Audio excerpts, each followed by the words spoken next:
ছোট বন্ধুরা, আমি আশা করছি তোমরা সবাই ভালো আছো। আমিও ভালো আছি। পড়ালেখা কেমন হচ্ছে? আশা করি ভালো হচ্ছে। তোমাদের নিশ্চয়ই আগের ক্লাসগুলো মনে আছে আমরা কি করেছিলাম। আমরা আগের ক্লাসে আমাদের কিছু আগের ফেলে আসা একটা ক্লাস করেছিলাম, তাই না? তো আজকে কিন্তু আমরা আবার মডেল কোশ্চেন করব। তোমরা সবাই মন দিয়ে করবে। দেখো মডেল কোশ্চেনে আমি কি রেখেছি। আমি যে মডেল কোশ্চেন ক্লাসগুলো তোমাদের পরবর্তীতে করাবো সবগুলোতে একই নিয়ম থাকবে। Read the text. কিছু কিছু ক্ষেত্রে যেমন আজকে আমি যে ক্লাসটা করাবো এবং পরবর্তীতে যে ক্লাসটা করাবো সেই দুইটা ক্লাস মোটামুটি একই রকম, কিন্তু তোমাদেরকে খুব মন দিয়ে এটা পড়তে হবে, বুঝতে হবে। তো কি দেখো, টেক্সটটা আমরা পড়বো, খুব মন দিয়ে পড়বো। যখন পড়বো প্রত্যেকটা শব্দ ভালো করে বোঝার চেষ্টা করব, ঠিক আছে? তারপরে ওখান থেকে কি থাকবে, যেমন ওয়ার্ড মিনিংস, শব্দার্থ, শব্দের অর্থ আমরা জানবো। আমরা যত শব্দের অর্থ জানবো ইংলিশে, আমরা তত ইংলিশটাকে ভালো করে জানবো, তাই না? প্রথমে তোমার গ্রামার ঠিক হতেও পারে, নাও হতে পারে, কিন্তু তুমি যদি অনেক শব্দ না জানো তাহলে তুমি গ্রামারে ব্যবহার করবে কি করে?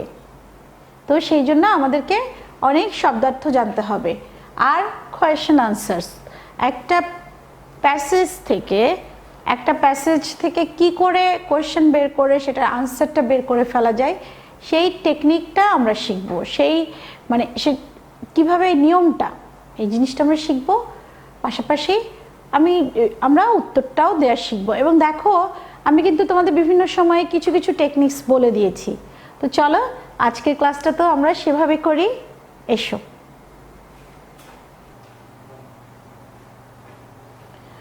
ছোট বন্ধুরা, তো দেখো আমরা এই যে মডেল কোশ্চেন 2 শুরু করেছি। আমরা এর আগে মডেল কোশ্চেন 1 করেছি, তাই না? তো মডেল কোশ্চেন 2তে আমরা কি করছি? আমরা করছি read the text, answer the question number 1। Question number 1-এ কী কী আছে তার আগে আমরা চলো টেক্সটটা পড়ে নিই। টেক্সটটা কিসের বিষয়ে? তোমাদের নিশ্চয়ই গ্রামে পোস্টম্যান দেখার অভ্যাস আছে।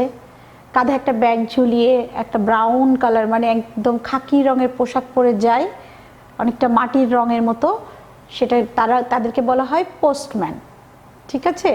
চিঠি বিলি করে যে। তো এটা কিন্তু সবাই চেনে। তোমরা এখন বড় হয়েছো, তোমরা আরও বেশি করে খেয়াল করবে জিনিসগুলো। তো দেখো আমরা টেক্সটটা এখন পড়া শুরু করি। The postman is a known figure to all. কি কেমন ফিগার? Known figure. ফিগার মানে তো আমরা দেহও বুঝি, তাহলে নন মানে জানা, সবার পরিচিত। হ্যাঁ, আর ফিগার মানে এখানে একটা ব্যক্তিকে বুঝিয়েছে। তো তিনি একজন সবার কাছে পরিচিত ব্যক্তি। He usually wears a brownish uniform and a cap on his head. আর ব্রাউনিশ, আমি যে একটু আগে বললাম ব্রাউনিশ, তোমরা কিন্তু বন্ধুরা এই জিনিসগুলো ভালো করে খেয়াল করবে। যে শব্দগুলো একটু নতুন মনে হবে, কঠিন মনে হবে, সেগুলোর সুন্দর করে পড়ার চেষ্টা করবে। তাহলে হি ইউজুয়ালি মানে কি? সাধারণত। ওয়ার্স পরে কি? একটা ব্রাউনিশ ইউনিফর্ম, একটা খাকি রঙের পোশাক। ইউনিফর্ম মানে কি বলো তো? ইউনিফর্ম আমরা ধরো তোমরাও জামা কাপড় পরো, আমরাও জামা কাপড় পরি, পোশাক পরি, সেটা কি ইউনিফর্ম? না। সবাই মিলে একটা নিয়মতান্ত্রিকভাবে একটা সিলেক্টেড, মানে বলে দিয়েছে এইরকম একটা পোশাক, যেটা নির্ধারিত পোশাক। সিলেক্টেড মানে আমি এখানে ইংলিশে বলছি, তো তোমরা এই ধরনের শব্দ শুনেই থাকবে। তারপরেও নির্ধারিত, ওই প্রতিষ্ঠানের, যে প্রতিষ্ঠানে সে চাকরি করে, ধরো পোস্ট অফিস, তাদের দ্বারা নির্ধারিত, তাদের ঠিক করে দেয়া যে হ্যাঁ তোমাদের সবাই এই পোশাকটাই পরবে, তোমাদেরকে দেখলে সবাই যেন চিনে যে হ্যাঁ তুমি আমাদের পোস্টম্যান। তো এই ইউনিফর্ম, আমরা তাকেই ইউনিফর্ম বলছি। And a cap on his head, আর মাথায় একটা ক্যাপ আগের দিনে পরতো, এখন পরে কিনা আমাদের এখন হয়তো ওভাবে আর পরে না। He also carries a bag across his shoulders when he goes on his work. আর সে কিন্তু যখন, আমি তোমাদেরকে আগেই বলেছি, আমরা গ্রামের পথে বা শহরের পথে দেখি তার কাঁধে একটা ব্যাগ আছে। সেই ব্যাগে কি থাকে? আমরা এসে একটু পরে দেখছি। অ্যাক্রস হিজ শোল্ডার মানে তার কাঁধে ঝুলে থাকে, কাঁধের উপর থেকে, ঠিক আছে? His work begins at the post office when the mail comes in. আর তার কাজ শুরু হয় পোস্ট অফিসে যখন চিঠিগুলো চলে আসে। The job of a postman is very hard. আর একটা পোস্টম্যানের কাজ কিন্তু অনেক কঠিন। He has to work in all weathers, তাকে সব রকম আবহাওয়াতেই কাজ করতে হয়। He goes from villages to village and from house to house and delivers letters, parcels and money order to proper addresses. সেই গ্রাম থেকে গ্রাম, যে গ্রামের পোস্টম্যান কিন্তু গ্রামের থেকে গ্রামে যায়, বাড়ি সেই এক বাড়ি থেকে আর এক বাড়ি যায়, গিয়ে কি করে সে একটা চিঠি বিলি করে, পার্সেল দেয়। পার্সেল মানে কি দেয়, একটা কেউ যদি কারোর জন্য জিনিসপত্র কিছু পাঠায় সেগুলো দেয়, ঠিক আছে। অ্যান্ড মানি অর্ডার মানে টাকা পয়সাও অনেক দূর দূরান্ত থেকে দেখবা যে অনেকের আত্মীয় স্বজন কাজ করলে তারা পোস্ট অফিসের মাধ্যমে টাকাটা পাঠায়, এটাকে বলা হয় money order. To proper addresses, কোথায়, সঠিক ঠিকানায়। But the work of a town postman is a bit easier, কিন্তু একজন শহরের পোস্টম্যানের কাজ একটু ইজিয়ার, একটু সহজ। যে শহরে থাকা পোস্টম্যান তার কাজটা অনেক গ্রামের পোস্টম্যানের চেয়ে অনেকটা সহজ। He rides from door to door and silently drops mails into the letter boxes. এখানে কি দেখো, সে একটা শহরে দেখা যায় যে গ্রামের পোস্টম্যানরাও কিন্তু অনেক সময় সাইকেল ব্যবহার করে, এখানে হি রাইডস মানে সে সাইকেল নিয়ে যায়, সাইকেলে চড়ে যায়, বাইসাইকেলে। কোথায়, মানুষের দরজার থেকে দরজা যায় এবং চুপ করে মানুষের চুপচাপ, ওখানে কোনো বলতে হয় না যে এই আসেন, এই তোমার খুকি তোমার বাবা কোথায়, চিঠি নিয়ে যাও, তোমার বাবার একটা মানি অর্ডার আছে, তোমাদের নামে একটা পার্সেল আছে, এসব বলতে হয় না। শহরের বাড়ির সামনে চিঠির বাক্স থাকে, ওখানে চিঠি ফেলে চলে যায়, খুব চুপচাপ। এখানে কোনো, the postman is a welcome visitor to us all. আর দেখো আমরা অনেক সময় বলি যে না অমুক এই সময় মেহমান চলে আসলো, কেমন কথা, কিন্তু তুমি পোস্টম্যান সবার কাছে চাওয়ার মতো, কারণ সেখানে আমাদের জন্য চিঠি থাকে, আমাদের জন্য পার্সেল থাকতে পারে, আমাদের জন্য টাকা পয়সা থাকতে পারে, তাই না? We eagerly come out to receive him, আর আমরা খুব মানে আগ্রহের সঙ্গে গিয়ে তাকে বরণ করে নিই, তার সঙ্গে তাকে সম্ভাষণ জানাই, কি এনেছেন আমাদের জন্য, কেমন আছেন, এইভাবে কথা বলি। The service of a postman is very important. আর একজন পোস্টম্যানের কাজ কিন্তু খুবই গুরুত্বপূর্ণ। He carries news for us, সে আমাদের জন্য নিউজ নিয়ে আসে, আমাদের জন্য খবর নিয়ে আসে। But nobody cares for his personal news, কিন্তু কেউ তার জীবনের ব্যক্তিগত খবর নিতে চায় না, কেউ ভাবেও না, ঠিক আছে। এখন ছোট্ট বন্ধুরা দেখো, এখান থেকে আমরা কিছু শব্দের কি অর্থ খুঁজে বের করব। কে is the meaning of the following words use in the text above. এখন বন্ধুরা আমরা যে পোস্টম্যান পড়লাম সেটার থেকে কিছু ওয়ার্ড আমরা সিলেক্ট করেছি, ওয়ার্ডস মানে কি শব্দ সিলেক্ট করেছি, নির্বাচন করেছি, তাই না? ওখান থেকে আমরা নিয়ে এসেছি, তোমাদের জন্য শব্দগুলো খুঁজে নিয়ে এসেছি। সেই শব্দগুলোর কি করব, আমরা মিনিংটা পড়ব। তাহলে কি কি মিনিং আছে দেখি। The word figure means, figure মানে কি, পার্সন। আমি কিন্তু তোমাদের বলেছি ফিগার মানে কিন্তু আমাদের দেহও বোঝাতে পারে, কিন্তু যখন আমরা পোস্টম্যানটা পড়েছি তখন কিন্তু আমি বলেছি এখানে এই ফিগার মানে কি, ব্যক্তি হিসাবে, পার্সন। এ নন, মনে আছে, নন ফিগার একটা জানাশোনা ব্যক্তি, তাহলে পার্সন। দ্য ওয়ার্ড, এর পরবর্তীতে আমরা যাচ্ছি দ্য ওয়ার্ড ওয়্যার মিনস। আমরা ওয়্যার, ওয়্যার মানে কি, ওয়্যার, এখানে ওয়্যার আছে ফার্স্টে, সেটা তার। আর ওয়্যার মানে বি ভার্ব, অ্যাম ইজ আর এর পাস্ট ফর্ম। আর একটা কি আছে পুট অন, পরা, কোনো কিছু গায়ে দেয়া, পরা, তাহলে পুট অন আমরা পেয়ে গেলাম।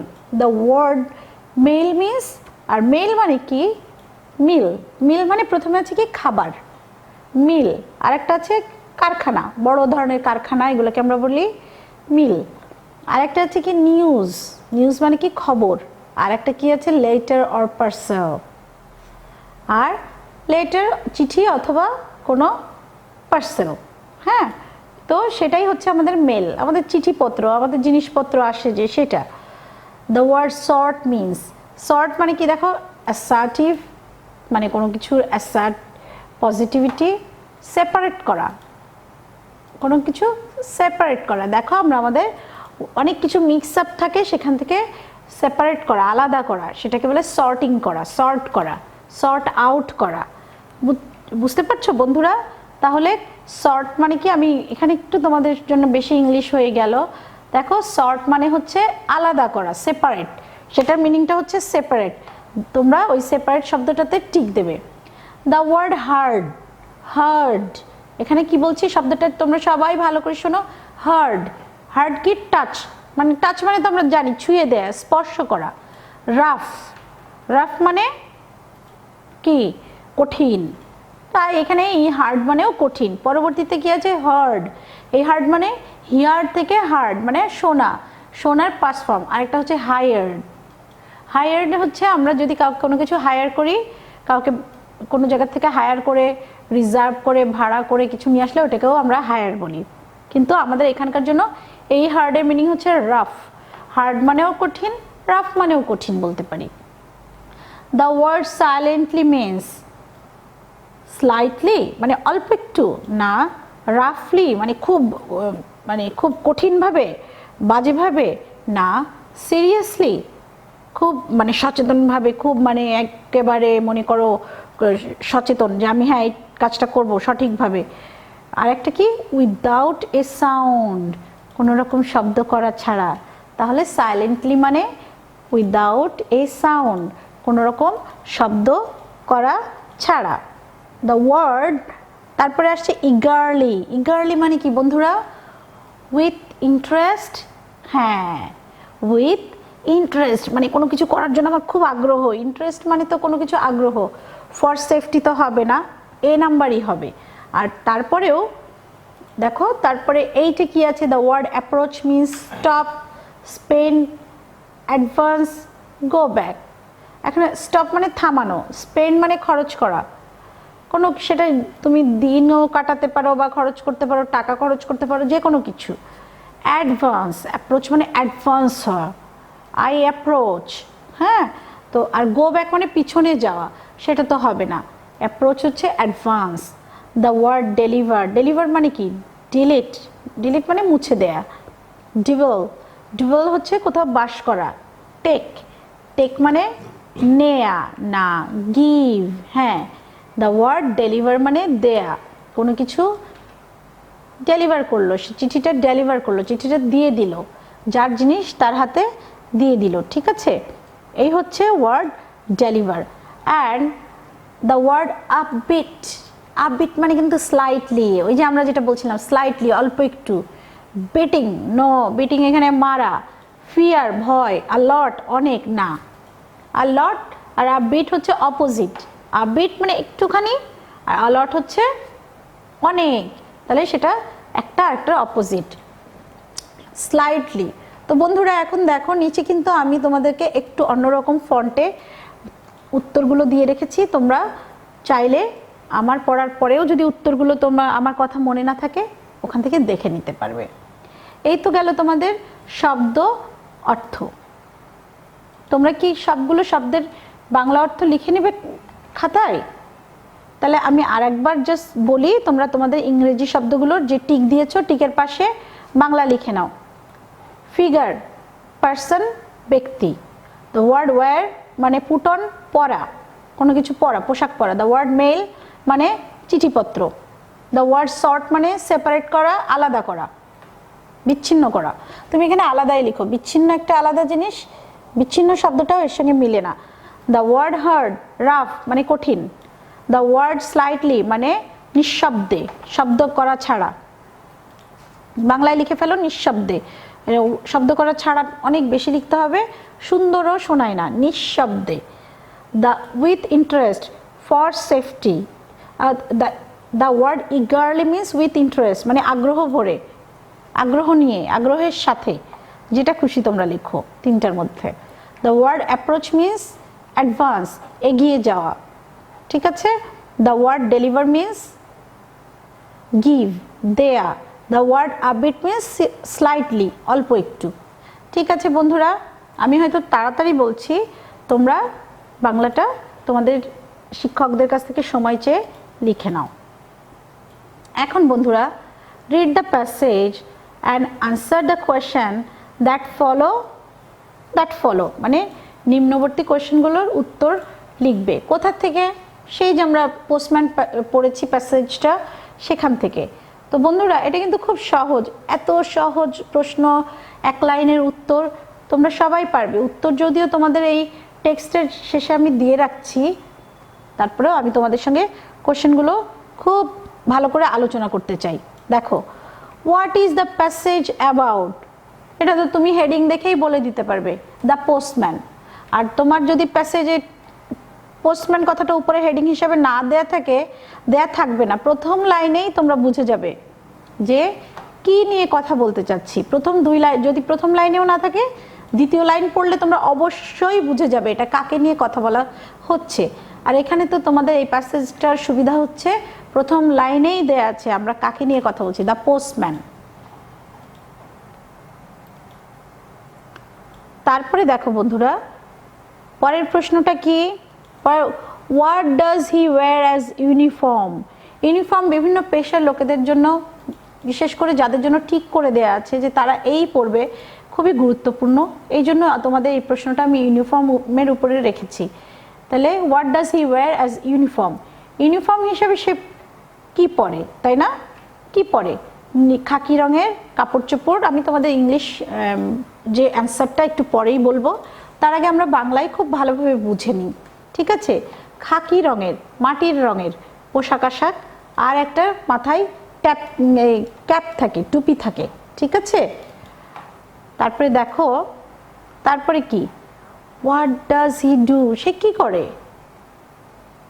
যদি বলি হ্যাঁ, সে বাড়ি বাড়ি চিঠি বিলি করে, এটাই কি শুধু করে? যদিও এটা অনেক কঠিন, শুধু বলা উচিত না, কিন্তু তার আগেও সে কাজ করে। সে চিঠি সর্ট আউট করে। মনে করো যে লোকটা সোনাপুর গ্রামে যাচ্ছে, সে সোনাপুরের চিঠিটা একটা বান্ডিলের মধ্যে রাখছে। পাশের গ্রামে যদি যাই, ধরো আর একটা অংশ মাইজদি, সেখানে গেলে মাইজদির চিঠিগুলো আর একটা র্যাপিংয়ে রাখছে, আর একটা বান্ডিলে রাখছে, আর একটা পুটলির মধ্যে রাখছে, যেন সেটা বুঝতে পারে সোনাপুরের চিঠি মাইজদির চিঠি সোনাপুরে চলে গেলে সমস্যা, ঠিক আছে বন্ধুরা? এইতে অনেক বড় সমস্যা হতে পারে, কারণ সব গ্রামেই একই নামের লোক, কোনো গ্রামে, ওই গ্রামেও আব্দুল নামের লোক থাকতে পারে, এই গ্রামেও আব্দুল নামের লোক থাকতে পারে।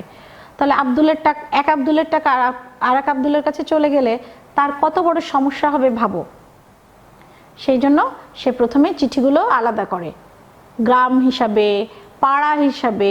মনে করো কাঞ্চনপুর একটা পাড়া, গোবিন্দপুর আর একটা পাড়া, তো সেই পাড়ার চিঠিগুলোও আলাদা করে রাখে।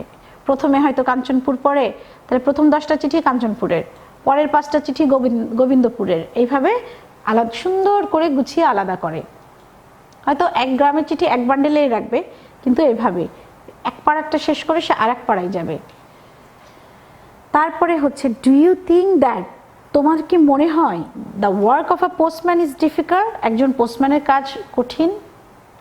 অবশ্যই, এটা বলার অপেক্ষাই রাখে না। একজন দেখো গ্রামের পোস্টম্যানকে গ্রাম থেকে গ্রাম ঘুরতে হচ্ছে, সেখানে গিয়ে আবার পাড়া থেকে পাড়ার মধ্যে আবার বাড়ি থেকে বাড়ি ঘুরতে হচ্ছে, রোদ বৃষ্টি ঝড় মাথায় করে, তাই না? তারপরেরটা দেখো, do you think that the work of a town postman is a bit easier? তোমার কি মনে হয় শহরের পোস্টম্যানের কাজটা একটু সহজ? হ্যাঁ, নিশ্চয়ই, কারণ আমরা পড়েছি প্যাসেজে, সে বাইসাইকেলে চড়ে বাড়ি থেকে বাড়ি যায় এবং সেখানে গিয়ে সে দরজার কাছে গিয়ে আস্তে করে সে যে চিঠির বাক্স রাখা থাকে, চিঠি রাখার জন্য প্রত্যেক বাড়ির সামনে বাক্সের মধ্যে চিঠিটা ফেলে দিয়ে চলে আসে। হ্যাঁ, যদি এটা মানি অর্ডার হয়, কোনো পার্সেল হয়, সেক্ষেত্রে সে দরজায় খটখটাবে, দরজা নক করবে, করে সেই বাড়ির লোকেদের হাতে জিনিসটা দেবে। কারণ ওগুলো দিতে বা নিতে হলে মানুষের স্বাক্ষর দরকার হয়, সইয়ের দরকার হয়, ঠিক আছে বন্ধুরা? এসো এখন আমরা আনসারগুলো দেখি। What is the passage about? The passage is about a postman. What does he wear as uniform?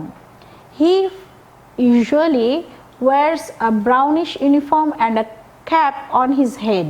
এটা কিন্তু সেকেন্ড লাইন, প্যারাগ্রাফ থেকে সেকেন্ড লাইনটা আমি নিয়েছি উত্তরের জন্য। হোয়াট ডাজ হি ডু, সে কী করে। এই উত্তরটাই একটু বড় বন্ধুরা, তারপরেও আমাদের শিখতে হবে, কারণ তোমরা এখন ক্লাস 7-এ পড়ো, একটু বড় উত্তরগুলো জানতে হবে, শিখতে হবে। তারপরেও প্যাসেজে সাধারণত ছোট উত্তর দিলেই চলে, কিন্তু যেটুকু না দিলেই না, আমি তোমাদের শুধু ওটুকুই দিয়েছি। হি ফার্স্ট সর্টস লেটার, সে প্রথমে চিঠিগুলো আলাদা করে, parcels and money orders, and goes from villages to village and from house to house and deliver letters, parcels and money orders to proper addresses. তো শুধু ডেলিভার করলে তো হবে না, প্রপার অ্যাড্রেস মানে সঠিক ঠিকানা। সে প্রথমে চিঠি, মানুষের পার্সেল আর মানি অর্ডারকে আলাদা করে, তারপরে গ্রাম থেকে গ্রাম, মানুষের বাড়ি থেকে বাড়ি ঘুরে ঘুরে সেগুলোকে সঠিক ঠিকানায় পৌঁছে দেয়। এটা তার কাজটা আসলেই কঠিন। এখন তারপরে কোশ্চেনটা কি, do you think that the work of a postman is difficult, তোমার কি মনে হয় পোস্টম্যানের কাজটা কঠিন? Number D, yes. মনে আছে বন্ধুরা আমি কি বলেছিলাম, এটা আমি তোমাদের বোর্ডেও করিয়েছি, বারবার করিয়েছি। ইয়েস দিয়ে কোনো আনসার শুরু করলে বা নো দিয়ে কোনো আনসার শুরু করলে ইয়েস লেখার পরে কমা দিতে হবে, বা নো লেখার পরে কমা দিতে হবে। তো এখানেও দেখো ইয়েস লেখার পরে আমি একটা কমা দিয়েছি, তারপরে কি লিখছি, the work of a postman is difficult and he has to work in all weathers, আর তাকে যে কোনো আবহাওয়াতেই কাজ করতে হয়, শীত, বর্ষা, গরম কিছুই মানে না, তাই না? এখন শেষটা, do you think that the work of a town postman is a bit easier, তোমার কি মনে হয় যে টাউন পোস্টম্যানের কাজ একটু সহজ? The work of a town postman is bit easier because he rides from door to door and silently drops mail into the letter boxes, কারণ সে কি করে, বাইসাইকেলে চড়ে মানুষের দরজা থেকে দরজায় যায়, আর কি করে আস্তে করে লেটার বক্সের মধ্যে লেটারটা দিয়ে চলে আসে। ঠিক আছে বন্ধুরা, তো আজকের এই ক্লাসটা এই পর্যন্তই। তোমরা খুব ভালো করে বারবার এই জিনিসটা পড়বে। ছোট্ট বন্ধুরা, তাহলে তোমাদের কেমন লাগলো আমি আশা করি তোমরা বুঝতে পেরেছো। তোমরা এই জিনিসগুলো বারবার ভালো করে পড়ার চেষ্টা করো, মনে করার চেষ্টা করো, কারণ পরবর্তীতে তোমাদের এই ধরনের প্রশ্নেই তোমাদেরকে পরীক্ষা দিতে হবে। বোর্ড পরীক্ষা বলো, কোনো স্কুলের সঙ্গে পরীক্ষা বলো, সব কিছু, এমনকি আমাদের স্কুলের পরীক্ষাটাও। ঠিক আছে, তাহলে আসি, ভালো করে সবাই পড়ো। খোদা হাফেজ।